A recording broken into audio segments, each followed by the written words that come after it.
You know, many Christians leave the church after they graduate, but they don't have to graduate from God. That's why we have the Mind Games Camp this year, June 16 to 22nd, a week of presentations, role play, as well as fun at camp. Sign up today at probe.org and help them meet these challenges to their faith. Welcome to Today's Issues, offering a Christian response to the issues of the day. Here's your host, Tim Wildman, President of the American Family Association.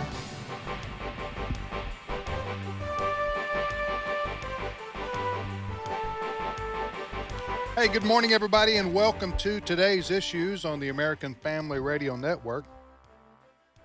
Thanks for listening to AFR. We like to thank you always. We don't take listeners for granted. We know you got many, many choices of radio stations and podcasts and so forth and so on, and we thank you for listening to AFR. I'm Tim Wildman, and Fred Jackson's in studio with me. Good morning, Fred. Good morning. Yeah, there are a lot of options, but we're unique. There you go. That's what I'm talking about. We're unique. We are. And I'm not jesting at all. We are unique. Mm-hmm. And we want to stay that way. Absolutely. Chris Woodward. Good morning.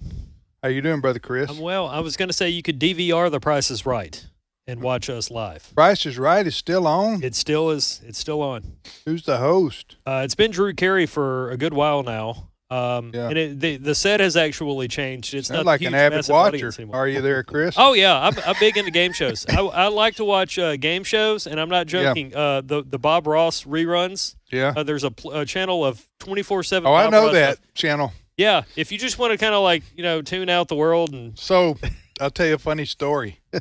It's funny to me, but maybe it may not be funny to y'all. If you're wondering, people, if we're going to get to the preview of the State of the Union address tonight And I can hardly by wait. Joe Biden, you just hang on. we do have a lot of audio. It's going to be a riveting night. Okay, so back to my Bob Ross story. For those who don't know, Bob Ross is they know who he is if they see him. Mm-hmm. He's been deceased a long time, It by has. the way.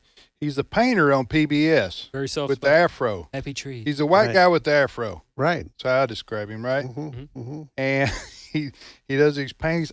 I had never sat and watched one of his shows before till last August. Mm-hmm. I knew who he was. I'd seen video clips, but watching people paint on TV is not my idea of time well spent. Okay. Now, so Alice and I went to Destin for a week by ourselves, and when we go to the beach every day, our little dog was with us. He was a little 11-pound Maltese named Champ. We named him Champ so he didn't get an inferiority complex. So,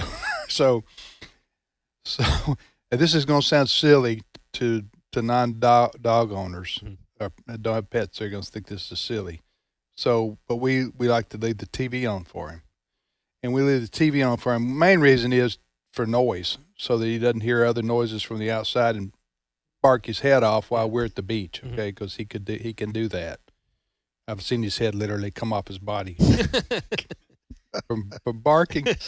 But anyway, so we were down there. I was getting ready to go to the beach, and I said, "Allison, what do you want me to put this on?" Not that it matters. Yeah. I know that it doesn't matter. She knows it doesn't matter, but you're still talking nonsense because you're a pet owner, right? And so I said, I came across this Bob Ross guy. I said, what about we just let him watch Bob Ross paint for a couple hours? You know, that ought to be soothing to his little Maltese soul. So we put that channel on Bob Ross, and when we got back, he was sitting there just where we left him, watching Bob Ross talk about happy little trees. But you know, Roku, is it Roku? Mm-hmm. Roku, I think, has a 24/7 Bob Ross channel. They have 24/7 A lot of thing you things. can think of. Jeopardy, Wheel of Fortune. 24/7 Bob Ross Ooh. paintings. Now he did.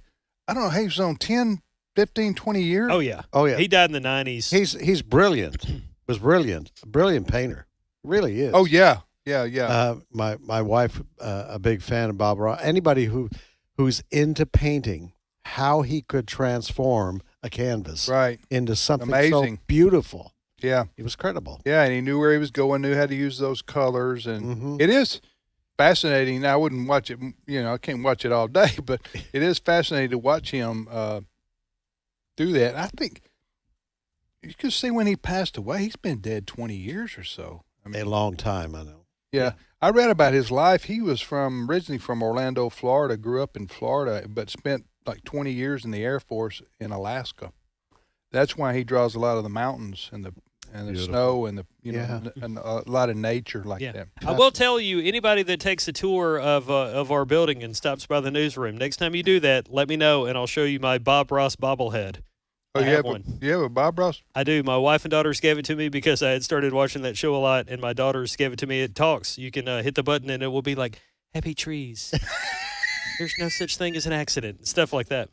Well, there's a lot of Americans who'd rather watch Bob Ross tonight Yeah. than tune in to the State of the Union address. All right, so we're supposed to be respectful, and we're going to be. The President of the United States, Joe Biden, will give the State of the Union address tonight. Correct. As American presidents do traditionally for, I don't know, as long as I can remember. It's typically in January or February, if I remember correctly. I don't know who decides what the date it is. Maybe they work that out between the Congress and the, who's in their charge of the House of Representatives, because that's where it's held. Mm-hmm.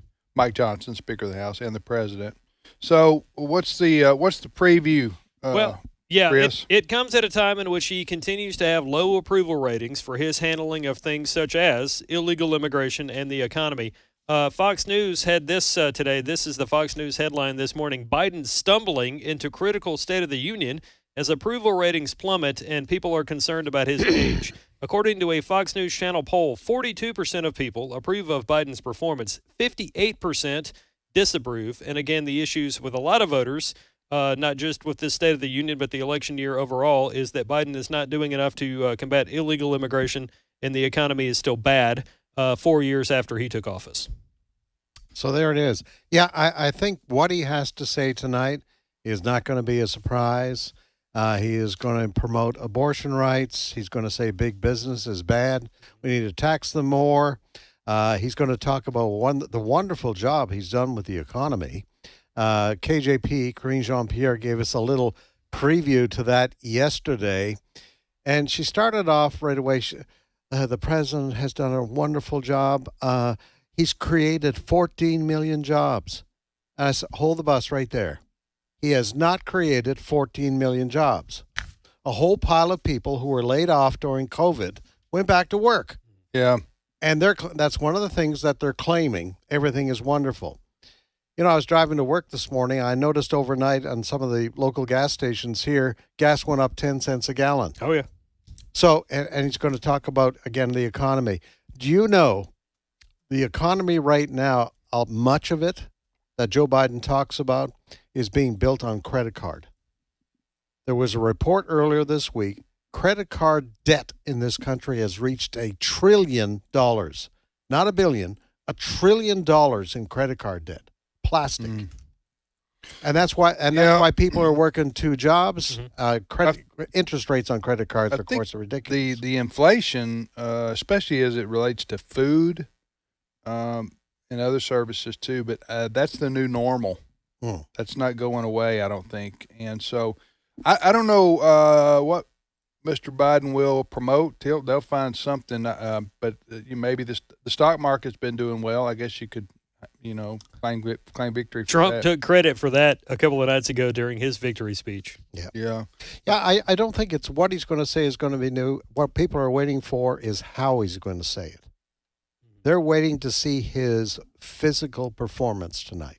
Yeah. Because now last year, State of the Union, he did better than expected. He plowed through it without too much problem. That's the benefit of low expectations right there too. Yes. You know what I'm saying? Yeah. Because a lot of there's probably a Las Vegas betting line on whether he falls asleep during his own speech or not. Whispers. I mean, what I'm saying is it is. You're right. It is. People are going to be looking to what does his stamina look like? Yeah. And right now. if he doesn't stumble too much, all his supporters will say, Right. there's proof. Right. There's right, proof. He's right, able to be president for another 4 years. Right. I do have, in relation to Biden's State of the Union address, Speaker Mike Johnson, obviously a Republican, he dropped a video ahead of Biden's State of the Union. This thing is 90 seconds long. We're not going to play all of it. I chopped it down to the first 43-ish seconds, but you'll be able to tell where Speaker Johnson comes down on where he thinks we are in terms of the State of the Union. Clip 2. You should come, surge to the border. Migrants surge across from Mexico. Pushing resources to the limit. Some of those not part of the terror watch list. Every state is a border state. Every city is a border city. Sharp rise in the amount of drugs. 8,500 pounds of fentanyl. Cartel controls everything that happens here. America is at a breaking point. Joe Biden is touting Bidenomics. Bidenomics is working. 78% of voters view the economy negatively. And that the president is to blame. We're changing people's lives. Unrelenting price increases. Sticker shock is hitting millions of Americans hard. The highest economic growth in 40 years. The highest inflation rate, Mr. President, in 40 years. I got that. I got that. Yeah. Anyway, so that's tonight. The president will deliver whatever good news he can come up with, or perceived good news on his part. Now, what about the Republican response? Yes, that is being given by Senator Katie Britt, the freshman senator from Alabama. She will be delivering that, and that's going to air around 20 minutes after the State of the Union wraps up. Now, he's not held to any certain time frame, so it could be late, perhaps even beyond some people's bedtimes when they do that. But then also, Tim, you found this. There's going to be a Spanish-speaking or Spanish language response to the State of the Union as well. Yeah, well, Jenna Ellis told me about that. I was on her show this morning. But it's a Hispanic lady from Texas who's a Republican congresswoman, right? Yes, I am digging up the link here to be able to share it with you. What her name? I should have had that memorized. But anyway, Katie Britt, as you say, the freshman senator from Alabama, will deliver the Republican response. You remember last year, Sarah Huckabee Sanders? Yes. Sanders knocked it out of the ballpark. Mm-hmm. Remember that? Her response? Yep. It isn't often you remember a response at a State of the Union address, but hers was excellent. Yeah. And hopefully for the Republicans and for conservatives, Katie Britt, I'm sure she will, from Alabama, will deliver a similar type speech. Yeah. She'll do a great job. One thing I appreciate about Senator Britt is that she's very pro-Israel. Within a couple of weeks after the massacre of October 7th, she was one of the members of the Senate that went to Israel, and she is all in on Israel and standing up for Israel. And I think that'll be part of the speech tonight. I did find it went blank here on me. Representative Monica De La Cruz, a Republican from Texas, will deliver the Spanish language response to the State of the Union. Okay, so Senator Britt from Alabama is 42 years old. Mm-hmm. What are you saying? I'm just saying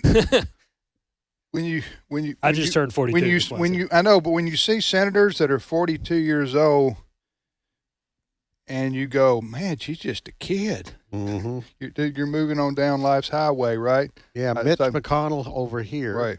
Chuck Grassley, yes. But she's 42, and she was born in I'm just looking at her bio, Enterprise, Alabama. Mm-hmm. Know where that is? Yes, and she attended the University of Alabama. So they've got a senator from Auburn and a senator from Roll Tide land. And Governor Kay Ivey is an Auburn grad. So they're all, they all have their backgrounds. But anyway, we will look forward to Senator Britt's response this evening. Hopefully she'll have better lighting than Governor was it Governor Louisiana? Remember that? Yes, several years Help back. me out. Yes. Governor from Louisiana, Bobby Jindal. Oh, yeah. Bobby Jindal, who was a great governor, by the way. Yes. They got a new one now, Jeff Landry, who is a Republican. But they had who was it? Was Obama? Obama was in office, and he gave the State of the Union. And then Bobby Jindal from Louisiana, the governor, gave the response from, I think, the governor's mansion or the Capitol. It was a bad location, bad lighting. And the lighting was terrible. Yeah. There were a few during Obama's time that Republicans were criticized for. Marco Rubio gave one where he had to stop in the middle and take a drink of water, and he was made fun of for that. Yeah. Well, anyway, we'll see what happens tonight. But Senator Britt will also elevate her profile tonight because, who knows what's ahead. She's 42. Like I said, she's a kid. She just graduated from high school. 42. All right. So what's the next story? Well, let me mention this real quick. There is, I'll tell you what, we'll shift gears here. There's a couple of reporters at the San Francisco Chronicle that have written an article there. I'll share the link in a moment. But they have declared the city of San Francisco can no longer be called progressive after the city passed 2 law and order ballot measures. One of these measures would require drug screenings for anybody collecting welfare in the city of San Francisco. Another would increase police powers in the city. And these reporters, again at the San Francisco Chronicle, are upset, and they're saying the city of San Francisco can't be called progressive if it's going to do these kinds of things. All right, so what is happening? We got another story out of New York. Mm-hmm. We don't have any radio stations in New York or San Francisco, but these stories are relevant for this reason. Progressive politics doesn't work. Okay? It doesn't work. It feels good. It does not work. It does not work. It fails. It leads to misery and disaster. And what's happening in these cities like San Francisco, and we'll talk about New York in a minute, that some of the citizens at least are waking up to the fact that being soft on crime doesn't work in your city, and other policies. Having drug addicts sit on the side of the road, line the streets in camps, ruins your city. Mm-hmm. And so what happened in San Francisco is, and they're as liberal as the day is long, right?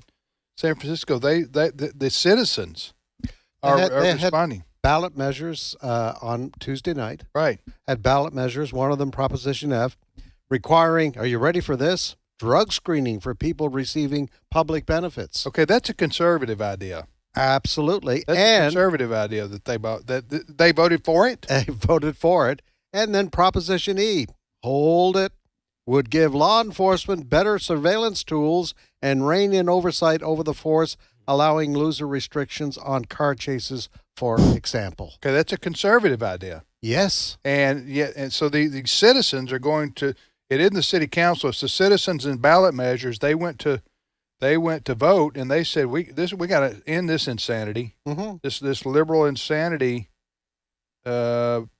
is killing us. Yep. But now they wouldn't say it like that, but that's what they voted for. Yep. On the other side of the coast, or on the other side of the country, I should say, Washington, D.C. has taken similar actions there, trying to do more law and order stuff there to protect the citizens.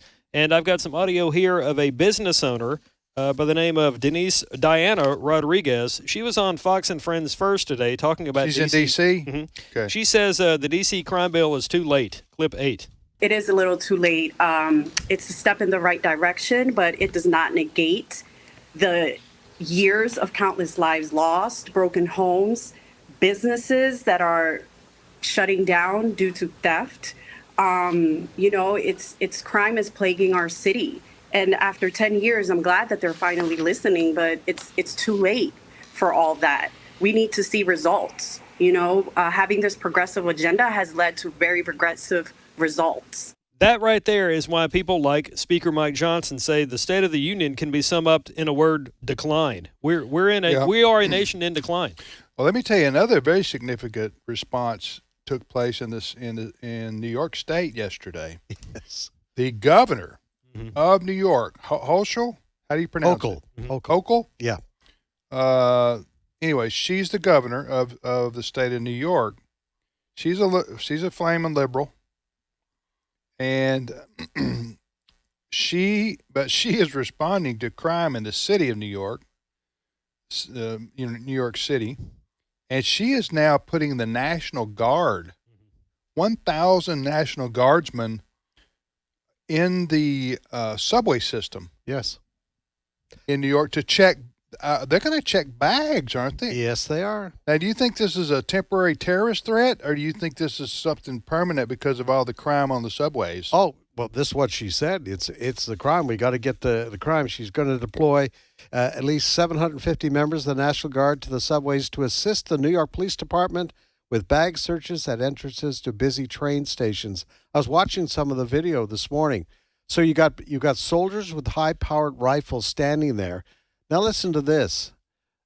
Mayor Adams of New York, also a Democrat, has the audacity to say yesterday, after Governor Hochul made this announcement, that New York crime is way down, he says. Transit crime is way down. We have this, I'm not exaggerating, New York is the safest city in the country, he says. He says transit crime is down. Then why, Mr. Mayor, did your fellow Democrat governor of the state just assign hundreds of National Guard soldiers to your subway system? Yeah, that's a complete contradiction. It is. The mayor says we're the safest city in the country. It's almost like a comedy skit. All the while the governor is deploying the National Guard to make the subway system more secure. I think part of the reason why these left-run cities are doing these kinds of things is because it's an election year, and they know Joe Biden's going to get hammered over it because people, whether it's fair or not, they blame the person in the White House for domestic problems. Well, here's what happened. Okay, there's a couple of things as to why we see a violent crime on the increase in big city America in particular, and we've mentioned this before. The social justice warriors out there, they don't believe in punishing criminals, okay? Because here's what they're going to say. They're going to say an inordinate number of them are black males, and we've got enough black males in prison as it is, so no more. So if it means we let them off and don't punish them, so be it. But in the name of social justice and racial equality, I'm just telling you how they would say it. Yep.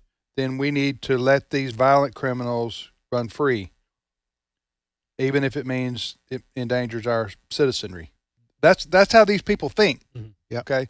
So that's why Alvin Bragg, for example, that name is familiar with our listeners now, the Manhattan District Attorney. It's a turnstile for and they have no cash bail in the name of social justice.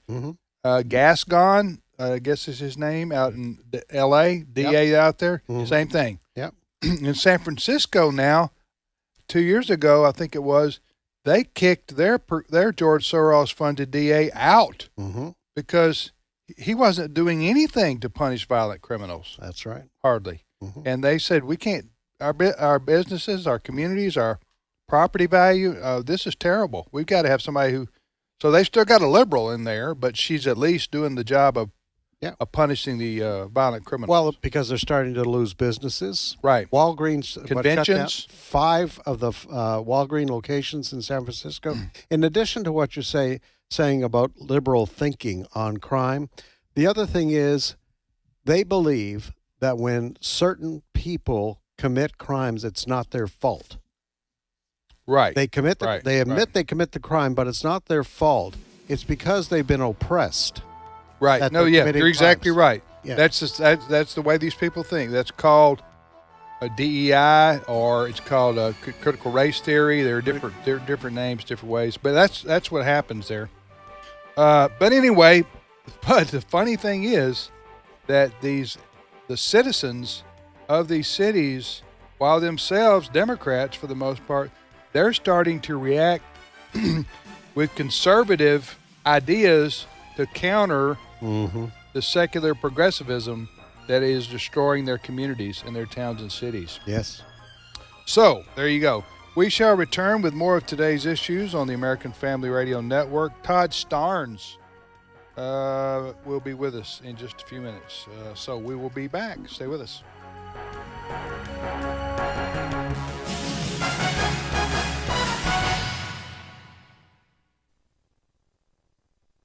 It's my turn. Here is your host for My Turn, Don Wildman. Back more than 2,000 years ago, a very wise man wrote some very wise words. This is what he said. A word in season, what a help it is.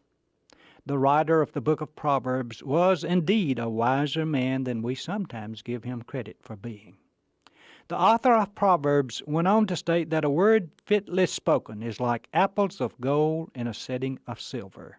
There are some key words which, if one will genuinely use, will make life much more meaningful. There is the word of humor.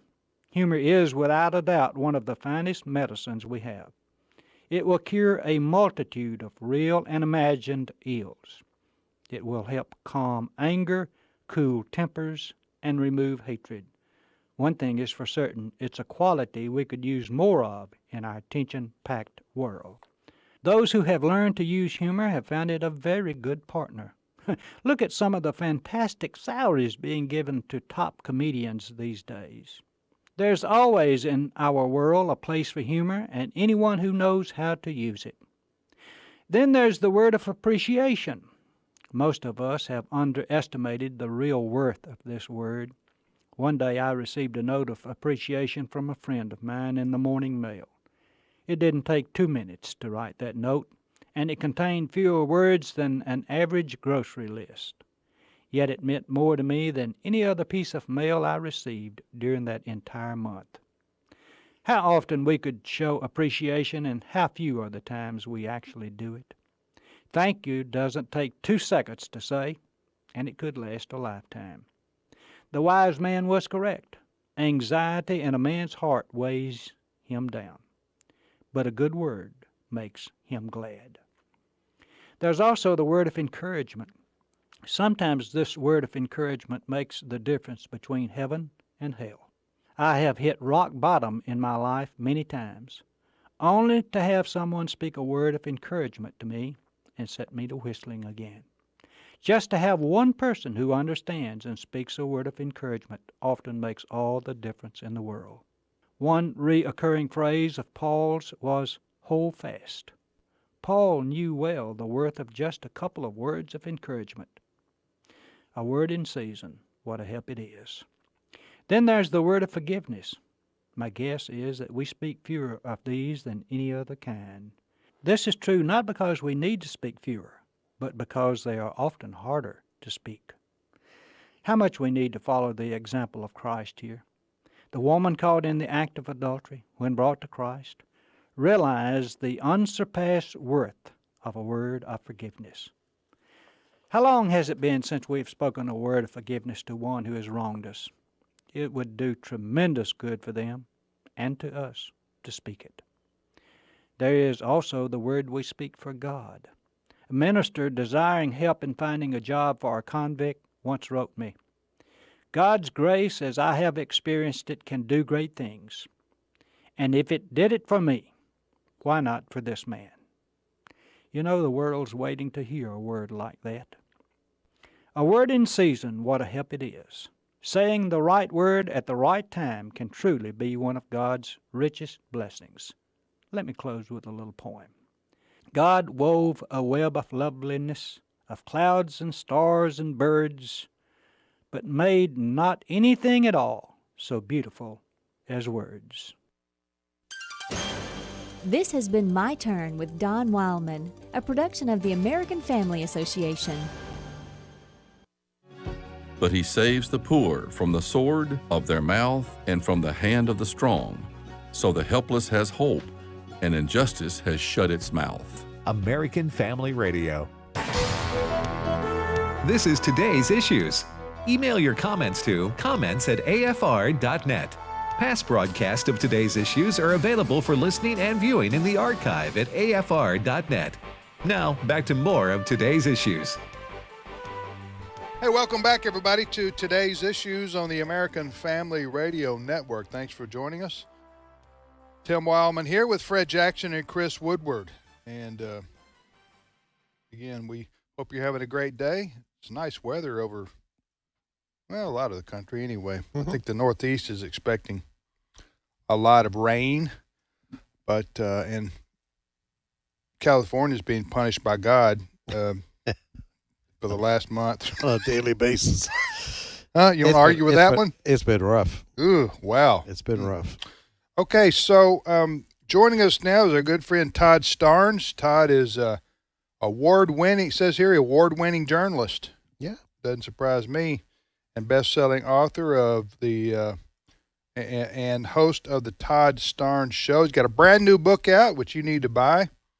And Todd joins us now from Memphis, Tennessee area, I think. Todd, good morning. Tim, Fred, Chris, good morning, guys. Great to be with you today. Your home base is Memphis now, right? You know, it is. Born and raised, and, I'm hosting a Newsmax TV show, but the deal was I said, you're going to have to build a studio here because I'm not moving back to New York City. And they did. Yeah. It is the safest city, Todd, according to the mayor. Yeah. New York? Well, well, compared to Memphis, every place is safe. Todd's not going to be asked by the Convention Bureau to do a spot for him.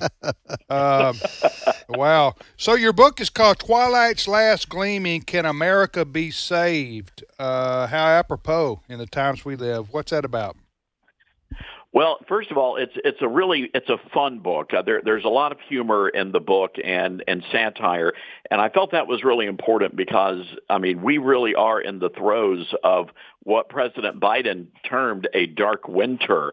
And at the same time, the book is really about hope, and it's encouraging Americans to go back to the faith of our fathers and to embrace Christianity, to embrace the founding traditions of this country. And I think if we can do that, we're going to be able to save the country. No doubt we are facing difficult times, but there is hope. And it's just a reminder that our hope is not based on a political party. It's not based on a presidential candidate.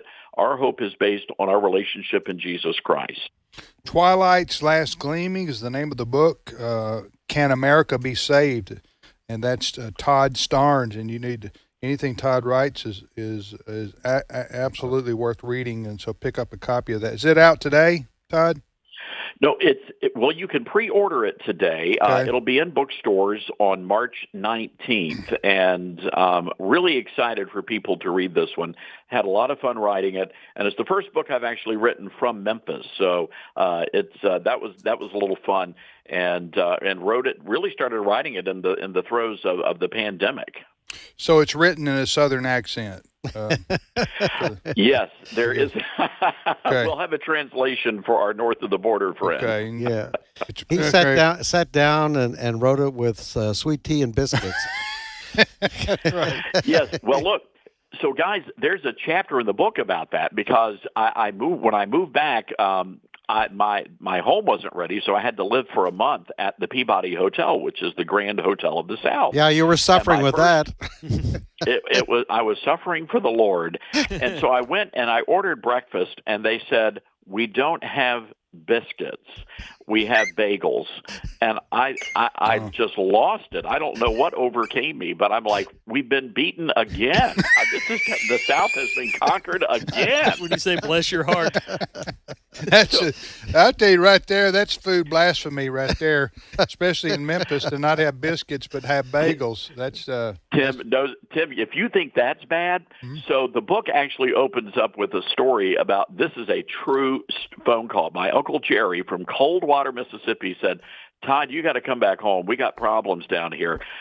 They went down to their favorite rib joint, and they were actually serving something called dry rub tofu on the menu. You know what? That's heresy. That's like cast out demon type stuff right there. That's just wow. Oh man. I'm a Baptist, but I had to call the Catholics. I said, "Y'all got some of that exorcism stuff? I got to borrow it. We got a problem down at the rib shack." What did you call it? Something tofu. Dry rib tofu? Is that dry rub tofu? Yeah, they were barbecuing tofu in Memphis, Tennessee. No. No wonder people are shooting each other. Oh, man. Bada boom. All right. You spent how many years in New York at Fox News? Wow, almost 15 years, and lived in Brooklyn among the indigenous liberal population there, and loved it. Very nice people. But, man, I was just so happy to get back home to Memphis, and It's really nice listening to you guys here on the radio in the Memphis area. Well, we appreciate that. Appreciate that, brother. Listen, you mentioned politics. No politics and government can't save us, but they can destroy us. and we understand as Christians that what Todd is saying, that even if we get the best people elected to office, we need revival in America. Okay, we need to return, as Todd said, to the God of our fathers. But politics and government is very important, Todd. It is, Tim, and that's why AFR is so vitally important. I mean, you guys are talking about the issues that are not being talked about in the mainstream media, and quite frankly, even on some conservative media channels these days. So that's why, radio in particular and what you guys are doing with your great digital platforms and the podcast, it's important that Christians stay connected and engaged. And I'm afraid we've got a generation of pastors. I use the term woke evangelicals.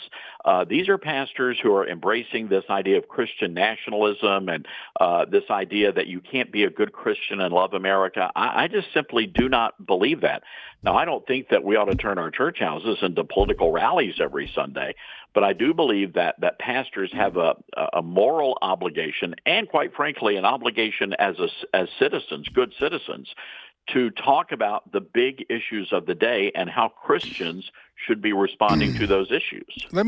Yes, absolutely. And let me just tell you, folks, how serious this is. And we laugh and have fun, and we need to keep the joy of the Lord in our heart and keep an eternal perspective on everyday life and life but let me tell you, folks, let me tell you how serious this is. This what we're facing, and Todd can talk about this.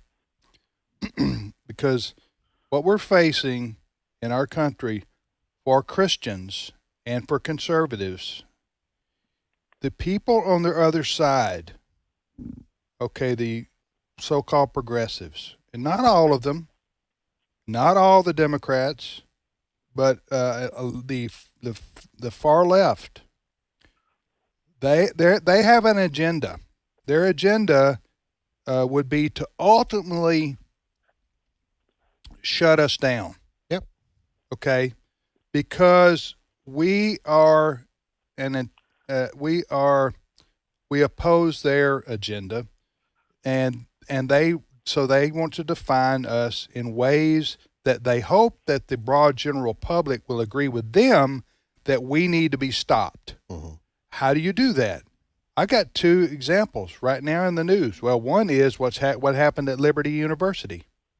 If you haven't noticed, and I haven't talked to them, I think Jenna was supposed to have them on this morning or yesterday or tomorrow. I haven't heard exactly, but Jenna Ellis. But they've been fined by Department of Education. Department of Education. You know about this, Fred. And Todd probably knows about this. Like $14 million. That is correct. Okay. Same thing happened at Arizona Christian University last fall. Mm-hmm. Some $30 million fine for something. Something I consider just bogus charges by a federal government agency. That's correct. All right? The federal government agencies, many of them defer to the Southern Poverty Law Center in Montgomery, the SPLC, for what is defined as a hate group, right? Mm-hmm. Southern Poverty Law Center. So they define American Family Association as a hate group. We're a hate group. We're there for eternity. There's nothing we can ever do or say to get us off that list. Yep. And so I'm just saying here. You ask, well, how does that manifest itself in the future if we go forward and these people continue to if they take over everything, like the federal judiciary or the Supreme Court and all the federal agencies, and there's no checks or balances. There's nobody that has the power to stand against them. What they'll do is they'll do things like they'll come in and say to us, they'll say, we're revoking your radio license because you're a hate group, and so we're taking you off the air. That's what they want to do. Well, and I keep reminding people my experience in Canada. You cannot do this show that we do each day in Canada. Right. Because we aren't politically correct. Right. So your license would be revoked. That's what I'm talking about. That's where these people want to go. They would probably go so far as to shut down churches if they could get away with it in the name of protecting the public safety, for example. That's right. Or quit indoctrinating children with your Christian beliefs. Go ahead, Todd. And Tim, that's exactly what they did. And I write about this in the book, that the government, when they came in, remember they initially asked churches to shut down in the early days of the pandemic. And that made a lot of sense. No one knew what we were dealing with. And that just seemed to be a prudent thing to do. But then the ask turned into a demand, and then that demand turned into a punishment. And I write in the book about a small church in North Mississippi where the elderly church members gathered in the parking lot to have a drive-in church service, and the police showed up and literally went car to car to ticket people. So ultimately, when you look at the big picture, what is this all about? Why were they trying to shut down the churches? Well, I think they wanted to see if they could do it. And the scary thing for me, Tim, is that by and large, the American church said, it's going to keep us safe, we will shut down our churches. And that concerns me because when you look at the spread of communism, whether it's in Venezuela, when you look at the old Soviet Union, the first thing they did was neutralize the churches. And that's my concern. I don't think we're dealing with progressives or leftists. I think we're dealing with communists. Right. But they hide behind those names. Yes, sir. They hide behind those names. But they're trying. What they're trying to do ultimately, they're trying to win over the general public to believe that people like us are threats to society worthy of being shut down. Yes. That's what their ultimate goal is. Whether it's they're going to say you're homophobic, you're transphobic, therefore, or they love racist. They like to pull that one out about every other day. Everybody's a racist who votes Republican or who calls themselves a conservative. Yep. Couldn't be furthest from the truth, but that's what they say. To try to scare the public. Anybody thinking that we're exaggerating, right? Then I invite you to talk to Phillips the baker. I'd like you to talk to people who design websites, Christians who design websites. What are they doing to those people? Right. They want to shut them down. Right. Christian florists, they want to shut them down. Yeah. Hey, Todd, the name of your book is what again, and when will it be out? It's called Twilight's Last Gleaming, Can America Be Saved? And by the way, the title came from a speech Reagan delivered, and he made an interesting observation about our national anthem. He said, it's the only national anthem that does not start with a declarative statement. It asks a question, is the flag still there? And it's a reminder that every generation has to fight for freedom. It's not something that we're gifted. And so anyway, the book is out in bookstores March 19th, but you can pre-order a copy now on Amazon or your favorite bookstore. All right, Todd, take care. Thank you very much. Talk to you later. Thanks, guys. Okay. Take care.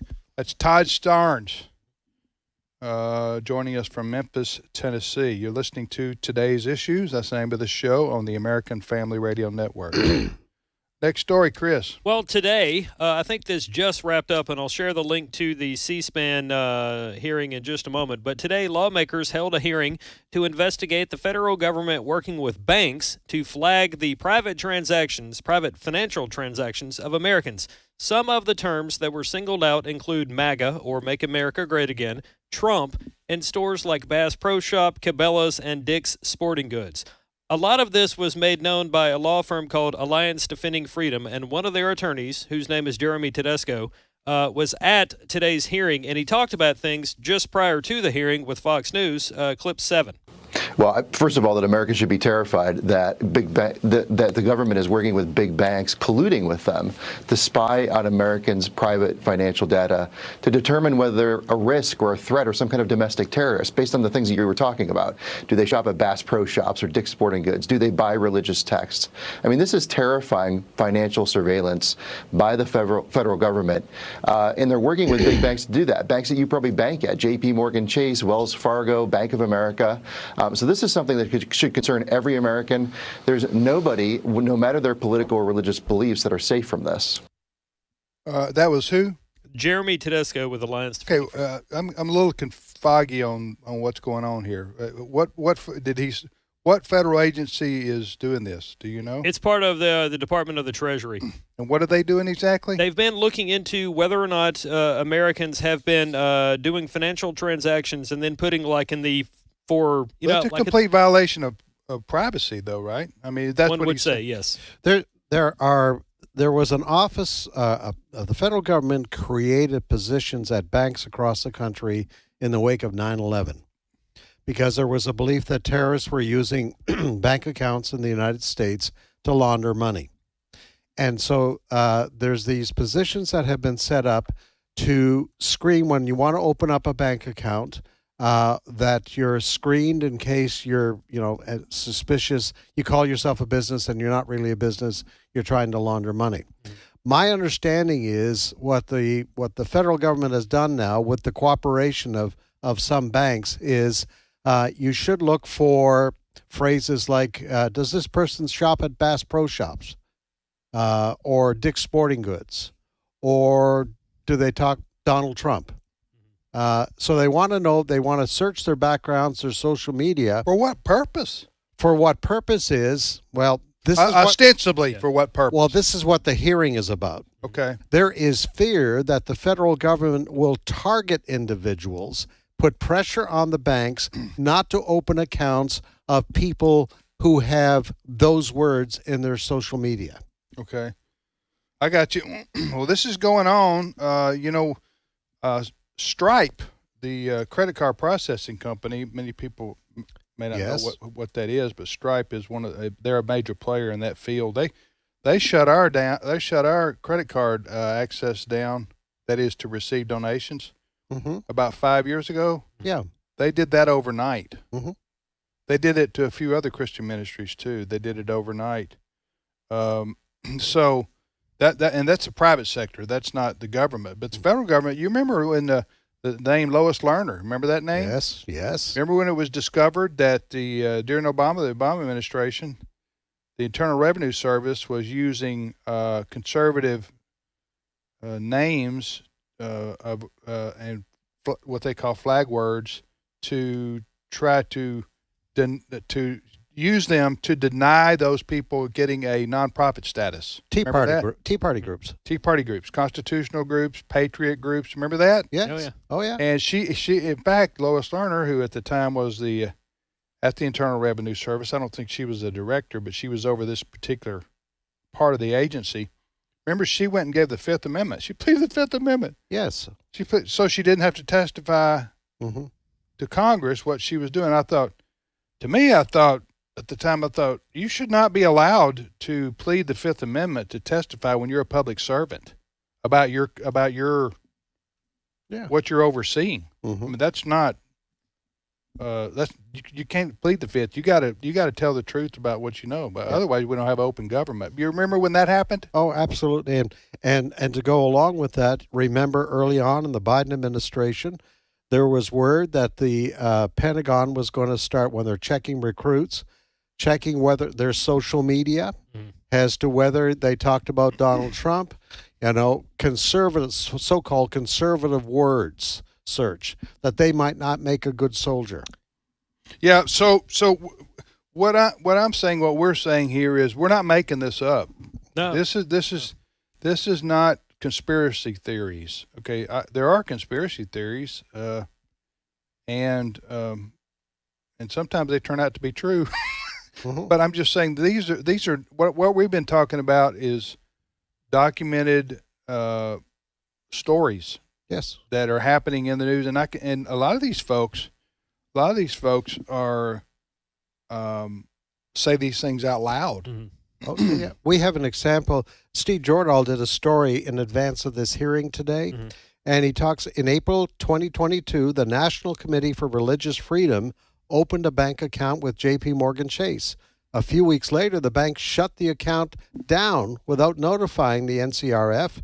And after a few back and forth and no explanation given, J.P. Morgan Chase said that they might be able to reopen the account if the nonprofit gave up its donor list and what guidelines they use when choosing a political candidate to support. Right. Now, why would a bank do that? Right. This has been an issue. Discover Card did this to us a few years back. they cut us off Mm-hmm. because they said, you're a hate group. Yeah. We said, what do you mean? Define what you mean. Well, the Southern Poverty Law Center, SPLC. Yep.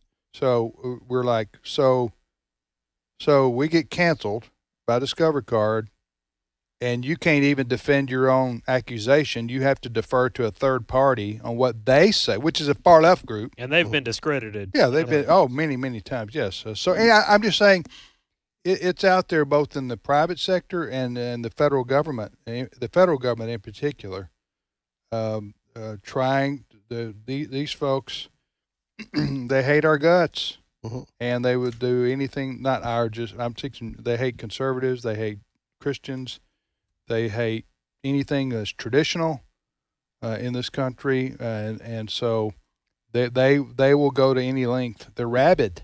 Yep. They will go to any length to try to, I use the broad generalization of what they want to do is shut us down. And that's what they would like to do. It is a far left Marxist ideology that you silence anybody who's against you. Right. And you do that in various ways. For a radio station, we just pull your license. Remember what Trudeau did in Canada to the protesters, the truckers up there on the COVID. We're going to shut down your bank account.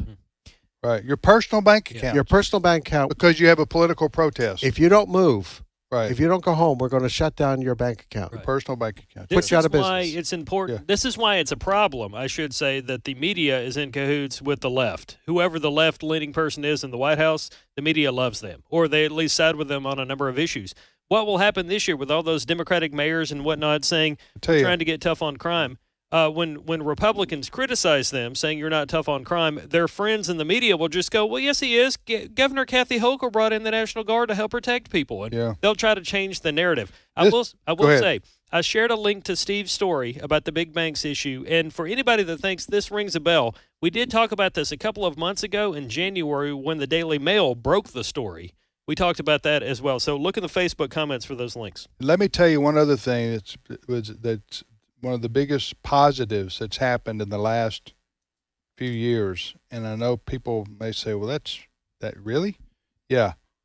When Elon Musk bought Twitter, it's now called X. I know you may not use X. It's a social media platform. Doesn't matter if you don't use it or not. Elon Musk is, he's the antithesis to George Soros. Yeah. Okay. Now, I don't know how many conservative Elon Musk probably wouldn't. He would describe himself probably as like a libertarian. Okay. Mm-hmm. With some, but he's fair-minded and he believes in freedom. He believes in liberty. He believes in freedom of press and freedom of religion and fairness. Mm-hmm. And he saw what Twitter was doing to collude with the Democrats, especially during COVID, and also the Hunter Biden situation, the laptop that they covered. You remember? Oh, yeah. All that. So Twitter, called X now, he changed the name. When he bought them. He didn't have to. He didn't need them. Obviously, he's still one of the if not the wealthiest man in the world, number 2 to Jeff Bezos. But he saw what was happening. He knows what's going on. Elon Musk knows what's going on, even though he's not a quote believer like an evangelical believer like we are. But he sees what's going on. In fact, he posted this morning, Elon Musk did on X, that Southern Poverty Law Center is a scam. Yeah, that's Elon Musk. He posted, so he's keeping up, and I'm watching what he posts. He's keeping up with what's going on. You need to pray for him. It'd be wonderful if he got born again and got saved. But in the meantime, we well, I just wonder sometimes about his safety.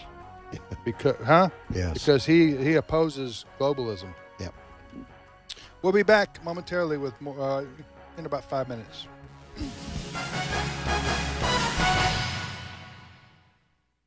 The views and opinions expressed in this broadcast may not necessarily reflect those of the American Family Association or American Family Radio. faith, family, freedom.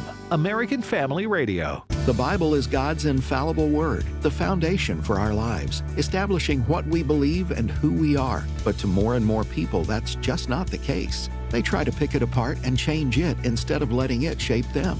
The documentary, The God Who Speaks, establishes the Bible's infallibility and is a great tool to solidify our faith. Watch it anytime at streaming.afa.net. This is American Family Radio, a listener-supported ministry of the American Family Association.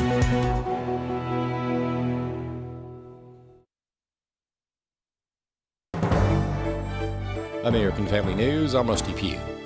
President Biden will address the nation at tonight's State of the Union, a speech that is reportedly going to be a, quote, reset ahead of the 2024 election, which will compare the president with his predecessor, former President Donald Trump. Jackie Heinrich has more from the White House. Biden will try to connect with average Americans by marketing himself as Scranton Joe from Main Street and his likely 2024 opponent, former President Trump, as a Wall Street elite. Biden will make the case that despite voter sentiments, he led the post-pandemic economy to a historic recovery, and he'll paint greedy corporations as the boogeyman responsible for stubborn prices and less bang for your buck. But the central theme of Biden's campaign is that Trump undermined democracy with his efforts to overturn the 2020 election and his party's embrace of restrictive abortion policies. So Biden might strike some dark tones tonight. Texas Senator Ted Cruz said the number one issue the president should deal with is illegal immigration, but he won't address the crisis because he created it on purpose. Eric Adams, the Democrat mayor in New York, says illegal immigration is destroying New York City. Well, he's right, but New York City has had 110,000 illegal immigrants come to it. Texas and the rest of the southern border, we've had 10.4 million. And this is a crisis, and it's a crisis that the president caused. It's a crisis Joe Biden could fix, but he doesn't want to. The answer is going to be winning in November. A legal analyst says it is becoming increasingly clear that Fulton County, Georgia DA Fani Willis and her boyfriend Nathan Wade have been lying to the court about their relationship and how he was hired to prosecute former President Trump. Attorney Ashley Merchant represents one of the Trump defendants. She was asked about Willis and Wade's relationship and how she got this information. He said that they met at a judicial conference before. He was very specific that it was before she became DA. And he told me, they met at hotels. He would go to her place. And this is before he gets hired in November of 21. Yes. There was a period of, I think it's 15 or 16 days where he did not have a contract. Which also happened to be one of the times they were out of town. So they re-upped the contract. The cap was significantly higher. Fox News legal analyst Greg Jarrett says the judge has no choice but to remove Fani Willis from the case because she is dishonest and has no credibility. Fani Willis is like the picture of Dorian Gray. She is disintegrating before our very eyes by virtue of her own misconduct that has ruined her credibility and certainly tainted the case. And the more we find out through hearings like this, the more alarming it is. There's now testimonial and documentary evidence that Fani Willis and Nathan Wade's testimony during the hearing was dishonest, and they could be in legal jeopardy because of it. A conservative activist and political pundit believes we may be witnessing one of the most incredible comebacks in American political history. The results of Super Tuesday leave little doubt that Donald J. Trump is headed for a third consecutive Republican presidential nomination. The former president romped through more than a dozen states. On Wednesday, Nikki Haley called it quits after winning only in the liberal bastions of Vermont and the District of Columbia. Gary Bauer is chairman of the Campaign for Working Families, who served in the Reagan administration in the 1980s. We may be witnessing one of the most incredible comebacks in American political history that has ever taken place.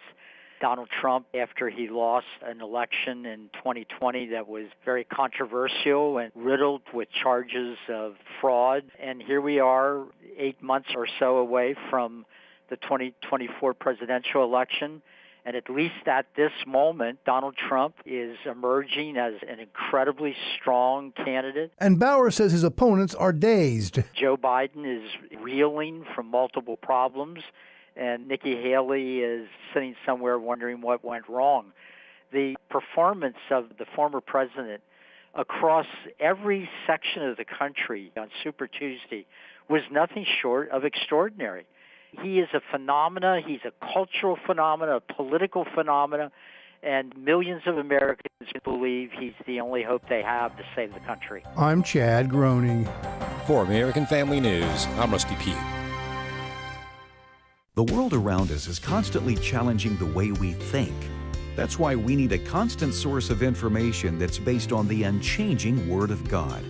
I'm Jeff Chambly, and I invite you to join me for The Stand Radio, a weekly program that highlights the latest trends in culture, faith, and family. You'll hear insightful interviews with a biblical worldview application. The Stand Radio, Saturdays at 4 p.m. and Sundays at 8 p.m. Central on American Family Radio. Today's Issues continues on AFR with your host, Tim Wildman, President of the American Family Association.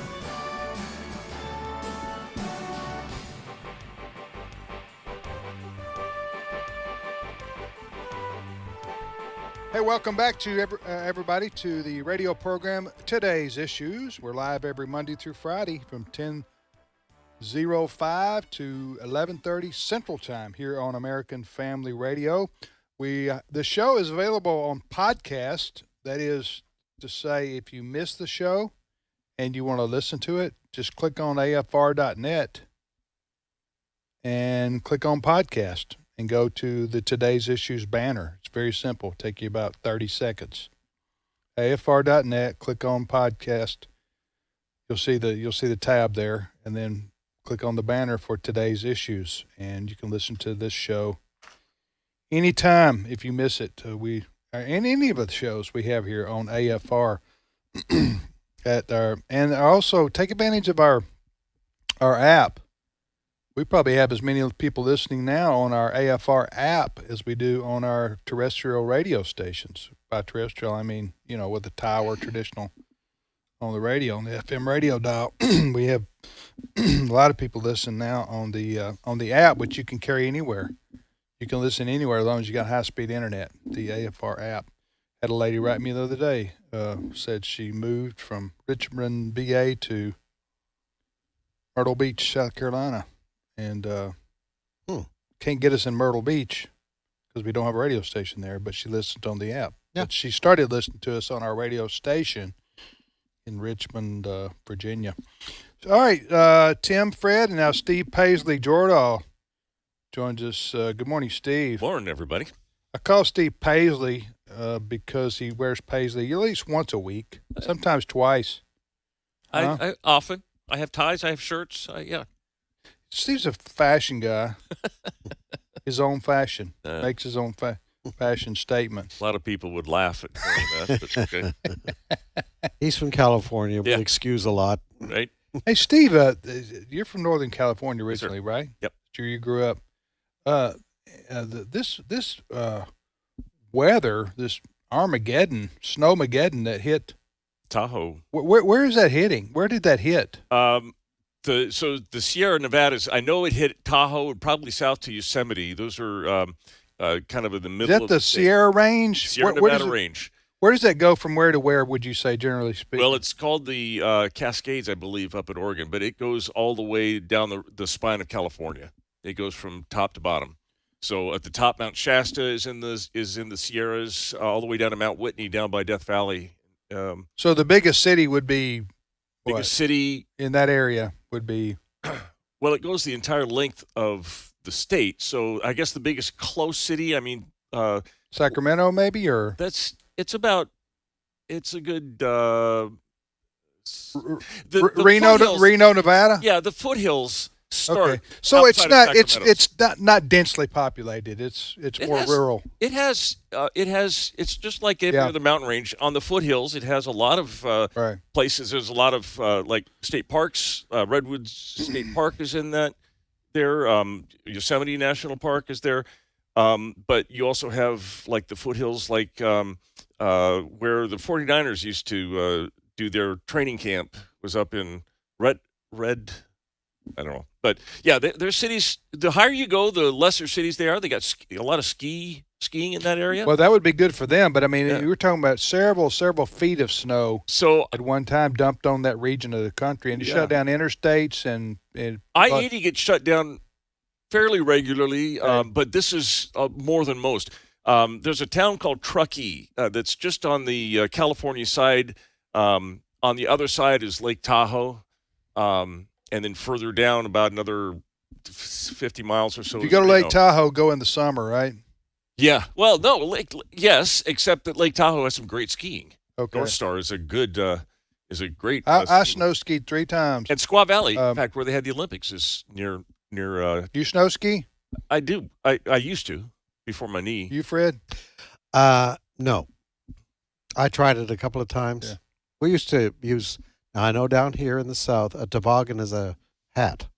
Toboggan, yeah. In Canada, a toboggan is a sleigh. Yeah, California. So when I say Oh, really? I used to toboggan in the wintertime, people look at me. No, there's a toboggan. It is a sleigh. Okay, it's a sleigh. It's a circular disc that you can Well, roll down. there's a circle at the front. Okay, yeah. The rest of it's flat. And you pile a bunch of kids on there, and they go down a hill, and they all fall off at the bottom. Yeah. I went on a snow ski. We went snow skiing. Is that kind of like from Christmas Vacation when Chevy Chase goes down the hill? Yeah. Except he used some kind of frying pan. I think he had a lid off a garbage can. Right. Yes. But I went. We went snow skiing. This was in our 30s, but we went snow. My wife and I went with some other couples 3 different times to Colorado. Yeah. Just it was fun. Yeah. I very much enjoy snow skiing. It was fun. Now, I tell you what's not fun if you go snow skiing is to accidentally take a lift and get off on a black when you should have been on a green trail. I think it was a black. The black diamond trails or blue trails? trails? Well, it was a black or it was blue. But, okay, green is for beginners. It's the bunny. Okay? Mm-hmm. Yeah, that's where I needed to be. But my 2 friends were more advanced skiers, and they, unbeknownst to me, I didn't really know. I had been on a couple of greens, and I thought I was going up to the same type thing. I get up to the top of the mountain. This is in like Keystone or somewhere. Get up there to the top. We're just talking. We get off, and it's maybe it didn't say black. I mean, if it was black, I'd have probably been dead. But it was like blue, which is intermediate. It's an intermediate. It's usually a longer run that doesn't have moguls, but it does have some steep turns, and you can get going. It's a good average skier. Then they have black and levels of black, different diamond levels of black. If I remember correctly, you couldn't get back on it and go back down. No, the ski lift. If I remember right, one way down. Right? No, they don't. So I get to the top, and they're like, "All right, see you at the bottom." That's the way you learn, you know. Just I'm like going. I'm looking. I'm looking down. I'm going. No, I'm not. No, I'm not. I don't have a death wish. I came on a fun trip here, so I went down the mountainside, halfway on my bottom. You seen people do this? Yes. Yeah. Halfway on my bottom, and then the other half, when I was able to ski, and that took me 2 days to get down. See, the next time you do that same run, it'll be a quarter of the way down on your bottom. Anyway, be sure if you go snow skiing, you don't get on the wrong lift that goes to the wrong mountain or the wrong trail, I guess I should say. Are they still your friends? The ones that I haven't seen them in a while. Yeah, but I haven't seen those particular friends in a while. But but we had that. But it was fun going out to Colorado and I guess big Northern California, Tahoe area. They had a lot of good skiing. They had the Olympics up in Squaw Valley in the 1960s. Utah's a big Utah's another good snow skiing area too. But I think that's for young people. Yeah, probably. I hurt my knee. Caught a tip going down a hill, and I tore my meniscus up, and I had to have a little surgery. And I'm going to have that knee replaced this next week. And it started with a skiing accident. See, that's what I'm talking about. Yeah. How old were you when this happened? I was going with a youth group. I was a chaperone with a youth group, so 20 long time? 24. Oh, it's been decades. What are you going to do? I'm going to have a knee replacement. I wouldn't do that. Oh, yes, you would. If you were me. You can't. Every time I get up from my chair, I can't put weight on that leg for about 30 seconds, and then I limp around for another minute and a half. Well, it loosens up. All right. That's all. I'm not getting in your business anymore in that, but I'm just. I'll talk about it all you want. There's Okay. a lot of other stuff to talk about, but Yeah. you can go there if you want. My wife had a knee replacement. Didn't it go well for her? Well, no. Really? Well, okay. Yes and no. All right, Steve, I'm just going to lay it out for you, okay, Dude, my please, friend? Please. In front of everybody. Everybody's had knee replacement. And I was kidding about don't do it. But you're going to be out of commission for a while, and you're going to be in extreme pain for about a week. Yeah. And discomfort. That's You've what they already tell me. prepared yourself for this, I have. right? I have. Okay. Yeah. They So- promised me some good Drugs? medication. Yes. Well, we got medical marijuana all over Mississippi now. Well, there you go. Huh? Like every fourth store. is If I selling- start coming in with bags is of selling Doritos, dope. if I start coming in with bags of Doritos in the morning, you'll know that that's probably the route I took. Well, I'm just saying prepare yourself Yeah, because that's an unpleasant experience. I understand. Now, once you get, I'm Past kind of like that. Dr. Phil here, don't I? Yes. Once you get past that in that week or couple, you know what I'm Uh-huh, saying? uh-huh. Then yes, it will be glad. Your doctors tell you this already, yeah. I'm sure. Yeah, yeah. But you will be glad you did it because glad. you have your quality of life will improve That's right. for as long as God's going to give you. And my knees, both of them, have been in pain for years and years. So I not like that excruciating of pain Yeah. generally, but You're talking about now it's debilitating. yes. Oh yeah, go ahead and get Okay, I understand. Knee replacements are wonderful technology. Yeah. I'm just saying, it's hard. It's hard to go through. Yeah, I know. The first week or two, anyway. I never seen my wife Alice. She was in, Yeah. I mean, it's a very unpleasant. Yeah. 72 hours to a week. The only regret Steve has is that he's had to say it's a ski injury instead of a football injury. My left knee was a football injury. But he would have made the Olympics. There you go. He My would have left made. knee was a football, football Yep, injury? It was flag football, and no one hit me. I was just running a route. And, Don't say that. but, yeah, football. it was- No, if it you're was going to say you got football. a football injury, you're going to have to say, and I scored the winning touchdown. It was a football injury on Don't my left say I'm knee. running down the field with no purpose, It was, and I blew it out was my knee. It was on warm-ups of the first game. It was the first game, and we were warming up, and I went to cut. Like Aaron Rodgers. Yes, exactly, except before the game instead of 2 plays in. Yeah, all right. Okay. All right, Steve. No more medical advice from Tim. Go ahead. All right, we are starting to get some previews of what President Trump is going to talk about tonight in his State of the Union address. President Trump? I'm sorry. Yeah, no, that's going to be next year. I felt it necessary to correct you. Thank you, President Biden. The State of the Union, President Biden is going to be delivering tonight. And one of the things that we're learning, we just found out as we were going on the air here this hour, the president has announced during his State of the Union address, will announce, this is reading from The Hill, he's directing the U.S. military to lead the construction of a port along the coast of Gaza on the Mediterranean Sea to boost the amount of aid getting to the Palestinians.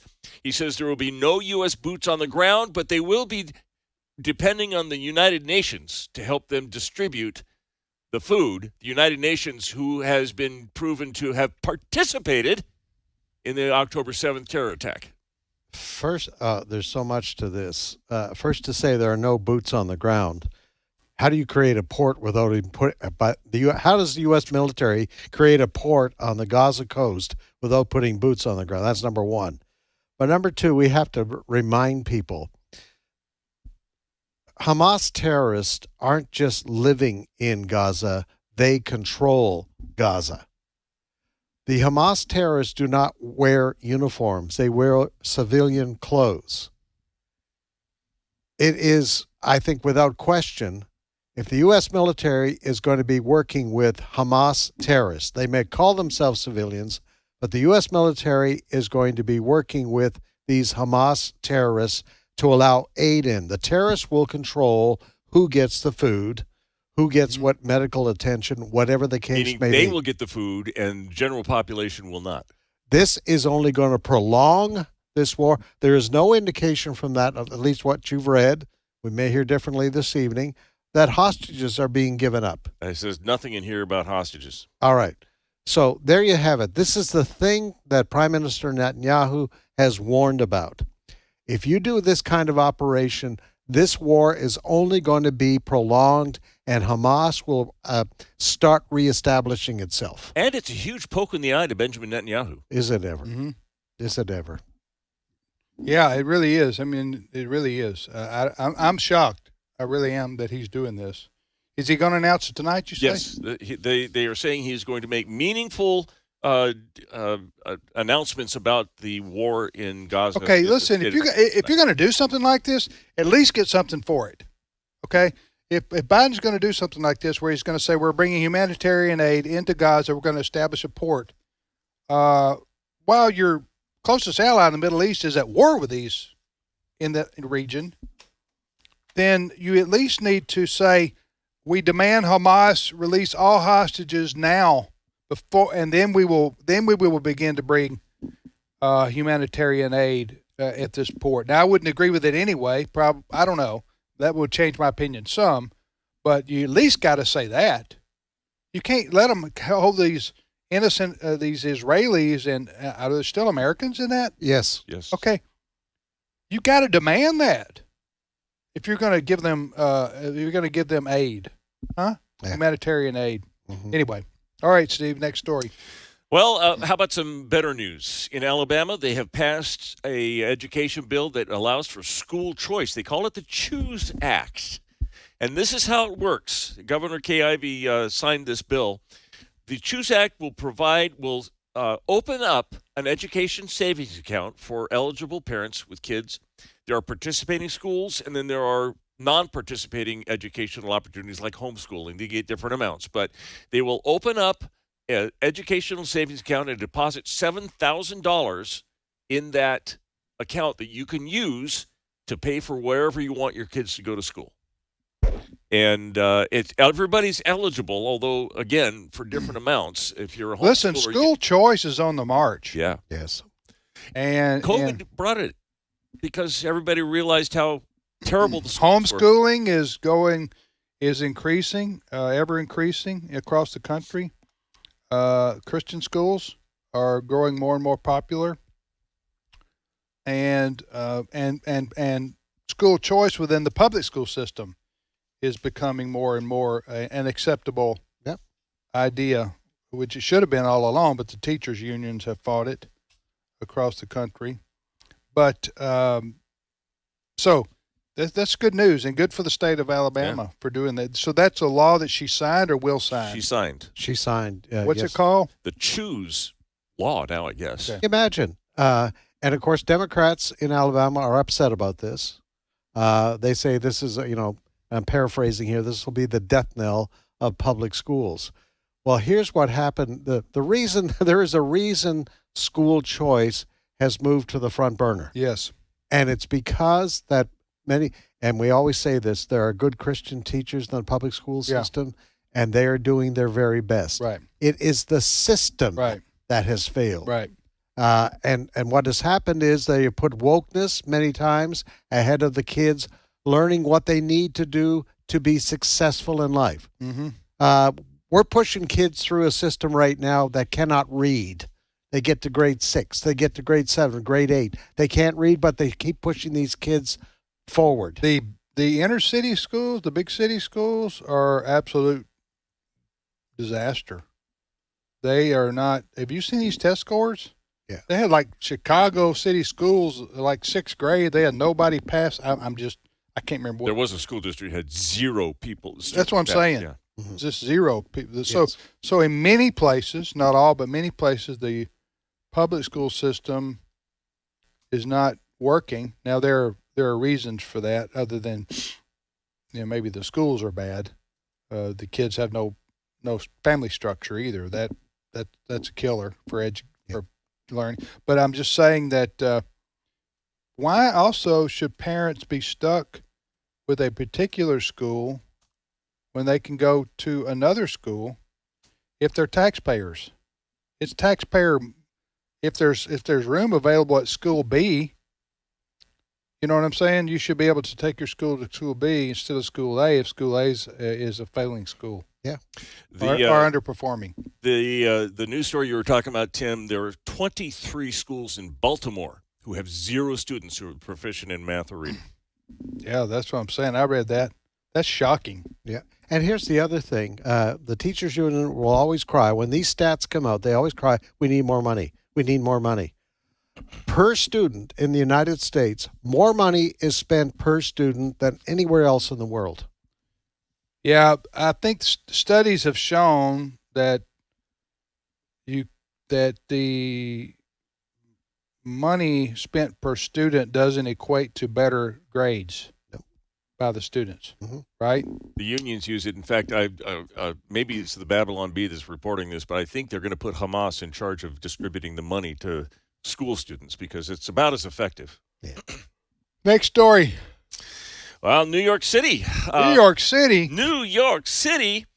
According to Mayor Eric Adams, New York City is the safest city on earth. He tweeted this out this morning. Yeah, did we mock him already? Yeah. Fred? Did we talk about this already? Yes, we did. Yes, we did. He deserved it. I'm sorry. Yeah, No, that's okay. You didn't know. You're researching. I was doing my work. So next story, you got the mammoth story in there, Steve? I do. You want to talk about the mammoth story? I do want to talk about the mammoth story. I think this is. Scientists have discovered a woolly mammoth, which has been, they say, extinct for more than 4,000 years.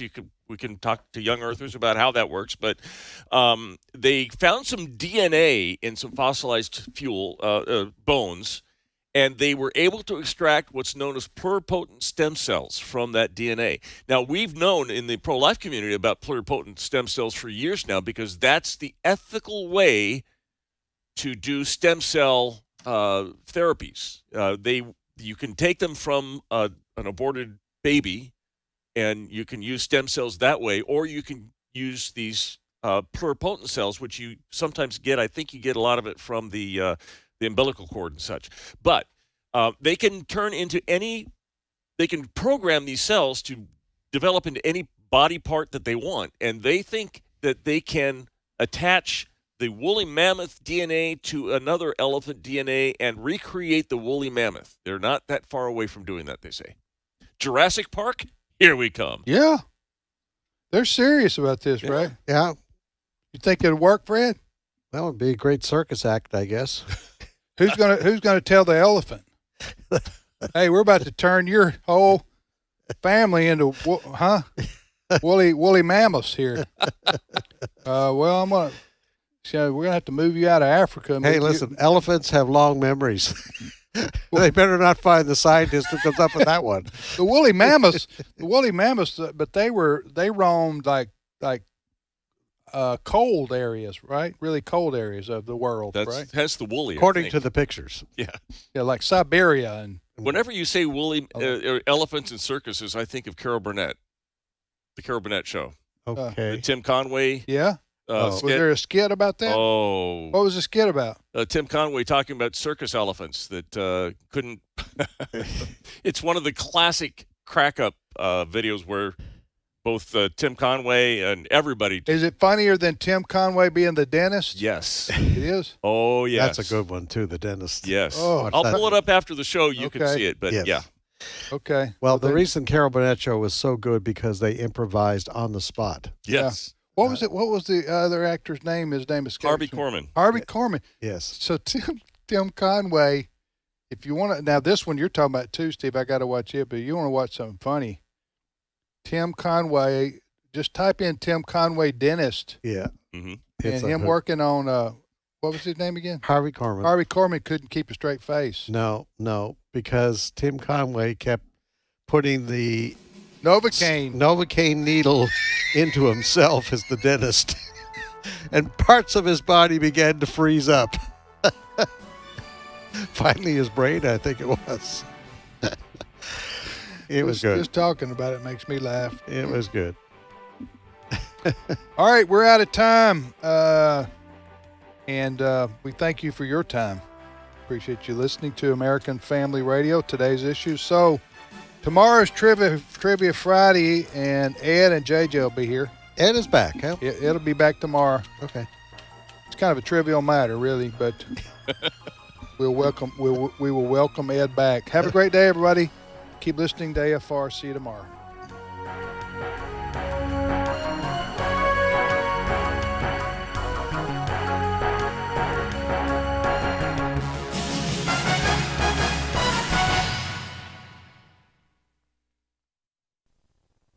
Spiritual Heritage Tours with AFA President Tim Wildman include a tour of Washington, D.C. and a separate tour of Colonial Williamsburg, Jamestown, and Yorktown with tour guide Stephen McDowell.